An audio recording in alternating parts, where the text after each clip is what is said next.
Hi friends, இன்றைக்கி நம்ம என்ன வீடியோ பார்க்க போகிறோம்னா பச்சை பட்டாணி குருமா செய்கிறது எப்படின்னு பார்க்க போகிறோம். இந்த குருமா வந்து வெஜிடபிள் புலாவ், பூரி, சப்பாத்தி, இடியாப்பம் அப்படி எல்லா கறிக்குமே எல்லா சாப்பாட்டுக்குமே நல்லாயிருக்கும்.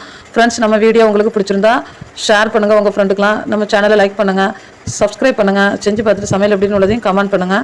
இப்போ பச்சை பட்டாணியாக முந்தின அன்றைக்கி நைட்டே ஊற வச்சுக்கலாம்.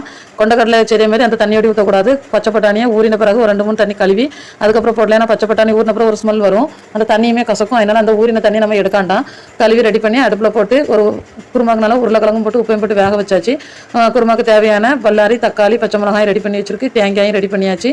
இப்போ தேங்காயில் வந்து 1/2 ஸ்பூன் மஞ்சள் பொடி, ஒரு 3/4 ஸ்பூன் வத்தல் பொடி, 1/2 ஸ்பூன் பெருஞ்சீரக பொடி போட்டிருக்கு.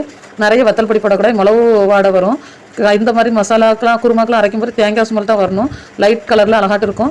மசாலையும் அரைச்சி நம்ம ரெடி பண்ணி வச்சிருக்கு. இப்போ அவிஞ்ச கொண்டக்கடலை, உருளைக்கிழங்க வந்து வேற ஒரு பாத்திரத்தில் நம்ம மாற்றிக்கலாம்.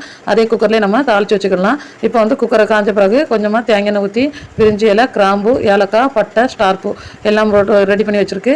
இப்போ எண்ணெய் சூடாயின ஒன்று வெட்டி வச்சுட்டு பச்சை மிளகாயும் போட்டு அந்த பைசஸ் எல்லாம் போட்டுமே நல்லா நம்ம கிண்டி விட்டுக்கலாம். எல்லா பைசஸும் பொரிஞ்ச பிறகு நம்ம பல்லாரியை போட்டு நல்லா மிக்ஸ் பண்ணி எல்லா எண்ணெயிலையும் படைய மாதிரி நல்லா மிக்ஸ் பண்ணிவிட்டு அதுக்கப்புறமா வந்து வெட்டி வச்சுருந்தா தக்காளியும் தூக்கி போட்டாச்சு.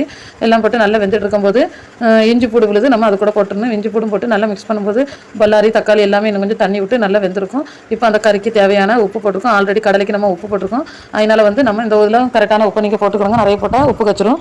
உப்பும் போட்டு நல்லா வதங்கி வெந்த பிறகு இப்போ ஆல்ரெடி எடுத்து வச்சுருந்தேன் அந்த பச்சை பட்டாணி, உருளைக்கிழங்கு எல்லாத்தையும் போட்டு இந்த வெங்காயம் இதோடு போட்டு நல்லா மிக்ஸ் பண்ணிக்கிடலாம்.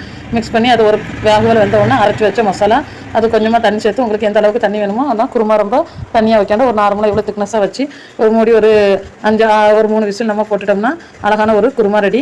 இது வந்து நான் சொன்ன மாதிரி எல்லா சோறுக்குமே நல்லாயிருக்கும். அதே மாதிரி சப்பாத்தி, பூரி, இடியாப்பம் எல்லாத்துக்குமே, பரோட்டாவுக்கு கூட இந்த மாடலில் நீங்கள் வச்சிங்கன்னா சூப்பராக இருக்கும். காலையில் சூட சப்பாத்தியும் பச்சை பட்டாணி குருமாயும் ரெடி ஆகிட்டு. ஃப்ரெண்ட்ஸ், வீடியோ பிடிச்சிருந்தா லைக்